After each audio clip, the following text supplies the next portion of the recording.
Small lives matter, as I have mentioned many times in this space.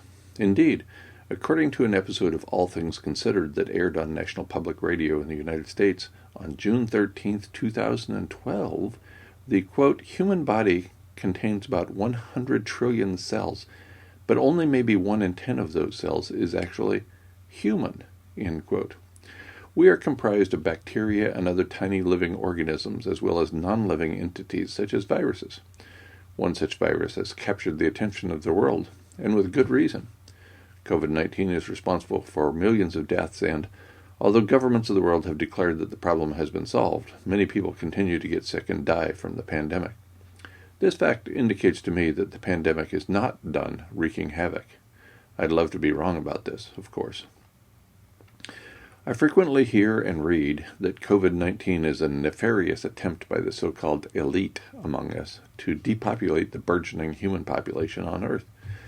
Other nonsensical ideas abound, including COVID-19 as an attempt to further reduce human rights, promote expensive medical therapies, and otherwise enrich the wealthy at the expense of the bamboozled masses.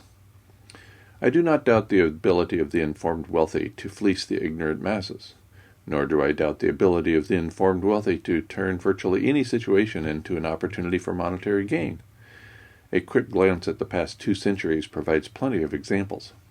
However, I doubt the monetarily wealthy among us are interested in accelerating human extinction, even for financial gain. As I explain in what follows, the ongoing reduction in industrial activity as a result of COVID-19 almost certainly leads to the loss of habitat for human animals, hence putting us on the faster track to human extinction. I doubt the knowledgeable elite are interested in altering the sweet deal they are experiencing with the current set of living arrangements.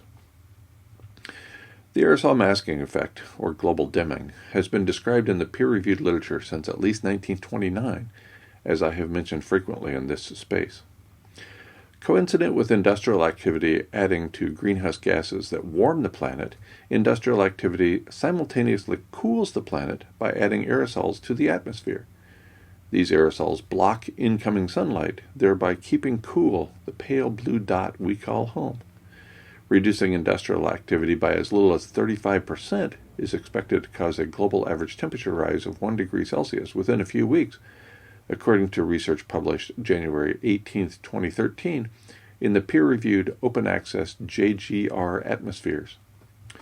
Such research was deemed collectively too conservative by a paper in the January 17, 2019 issue of Science, which is among the most highly respected of peer-reviewed journals. As pointed out by the lead author of the paper in Science on January 22, 2019, quote, global efforts to improve air quality by developing cleaner fuels and burning less coal could end up harming our planet by reducing the number of aerosols in the atmosphere, and, by doing so, diminishing aerosols' cooling ability to offset global warming, end quote.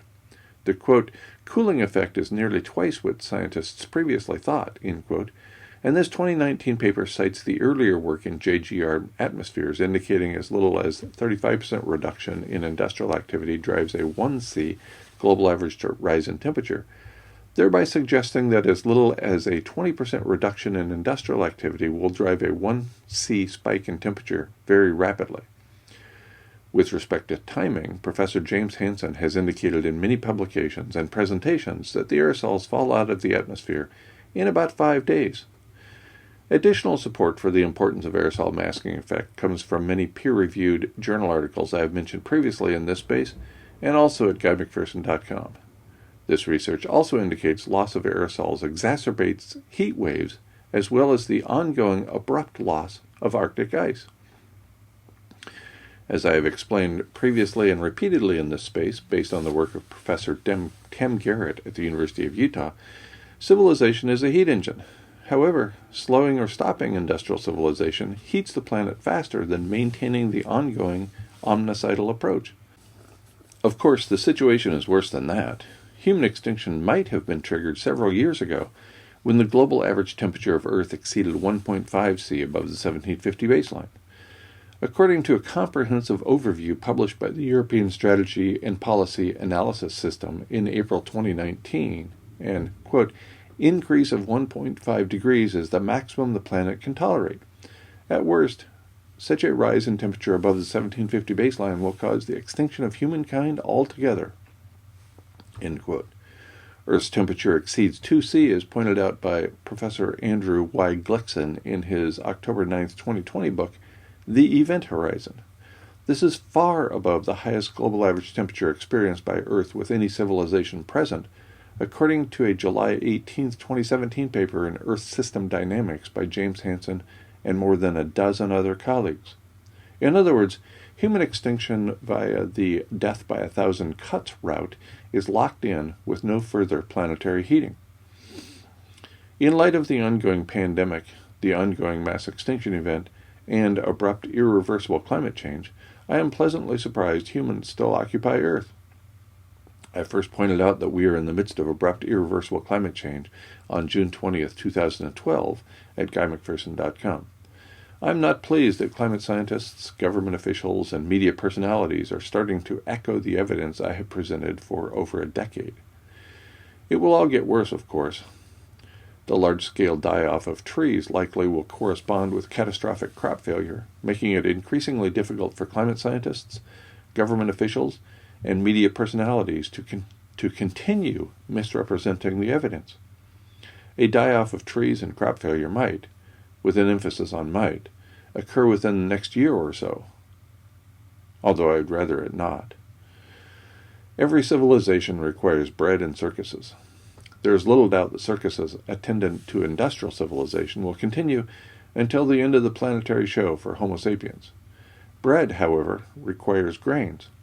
As I have been pointing out in this space recently, the production of grains requires retention of a delicate balance of growing conditions that, like habitat for human animals, teeters on the brink.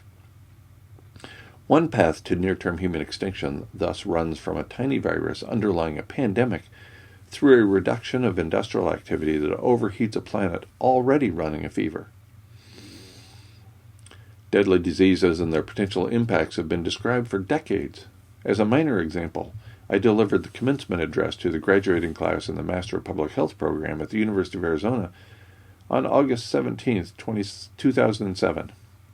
As part of my address, I pointed out that we will, quote, see pestilence, what we call disease when it happens one person at a time, making a big comeback, end quote. Unfortunately, we are evidently headed for our cosmic exit far earlier than I was willing to admit more than 13 years ago. Ralph Waldo Emerson is responsible for the line, quote, "To be great is to be misunderstood." The full quote reads thusly, quote, "Pythagoras was misunderstood, and Socrates, and Jesus, and Luther, and Copernicus, and Galileo, and Newton, and every pure and wise spirit that ever took flesh. To be great is to be misunderstood." End quote. Many great people throughout history have been misunderstood. Ditto for people who were not so great. History is replete with examples of our collective human hubris. We thought we were mighty, and we thought we were human, whatever that means. Collectively, we certainly have left our mark on Earth. How embarrassing for the big-brained human animal that we have created conditions almost certain to trigger our own extinction. How wonderful for thoughtful individuals that we get to ponder our deaths, and therefore our lives. Indeed, we get to contemplate not only our lives, but also how we live.